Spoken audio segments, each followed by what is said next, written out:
আসসালামু আলাইকুম প্রিয় ভাই বোনেরা, ইউক্রেন রাশিয়ার যুদ্ধে কামিকাজি ড্রোন নিয়ে ব্যাপক আলোচনা হচ্ছে। তো আজকে মূলত কামিকাজি ড্রোন নিয়ে আলোচনা করব এবং ইউক্রেন এর বিপরীতে বিভিন্ন পদক্ষেপ হাতে নিয়েছে সেই ব্যাপারটি আপনাদের সামনে উপস্থাপন করব। তো মূলত প্রথমে বুঝতে হবে যে কামিকাজি ড্রোনটা কি। আপনারা প্রথমে দেখেছেন যে তুরস্কের বাইরাক্টার যে ড্রোন ছিল সেই ড্রোনগুলো কিন্তু অ্যাটাক করে এসে আবারও তার যে বেস রয়েছে সেখানে ফিরে আসতো, অর্থাৎ এর লক্ষ্য ছিল যে এটাকে অক্ষত অবস্থায় আবার ফিরিয়ে আনতে হবে। বাট কামিকাজি ড্রোনের ব্যাপারটা হচ্ছে এগুলো হচ্ছে আত্মঘাতী, নিজে ধ্বংস হয়ে যায় এবং টার্গেটকেও ধ্বংস করে ফেলে। সো এরকম কামিকাজি যে ড্রোন রয়েছে রাশিয়া যেগুলো ইউজ করছে, বলা হচ্ছে যে এগুলো ইরান থেকে আনা হয়েছে এবং এগুলোর নাম হচ্ছে শাহেদ 136S।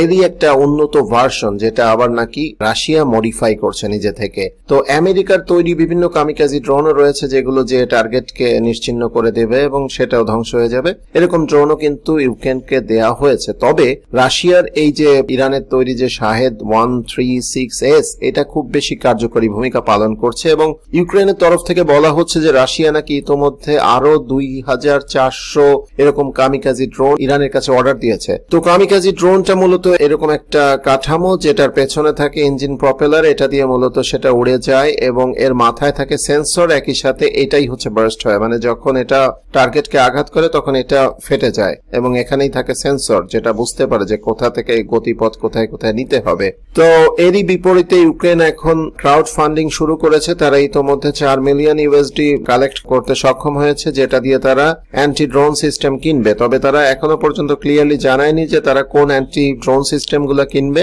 তো অ্যান্টি ড্রোন সিস্টেম কি করে, সেখানে একটা রাডার থাকে এবং এটা মোটামুটি ড্রোনের আগমনটাকে সিগন্যাল দেয়, তারপরে সেখান থেকে গুলি বর্ষণের মাধ্যমে ড্রোনটাকে ধ্বংস করা হয়। যেমন এখানে দেখানো হচ্ছে যে এই যে এখান থেকে যে আপনার ড্রোনটাকে অ্যাটাক করছে এবং তার আগে কিন্তু রাডার থেকে সিগন্যাল দিচ্ছে যে ড্রোন আসছে। তো এইভাবে মূলত সেখানে কাজ চালানো হচ্ছে।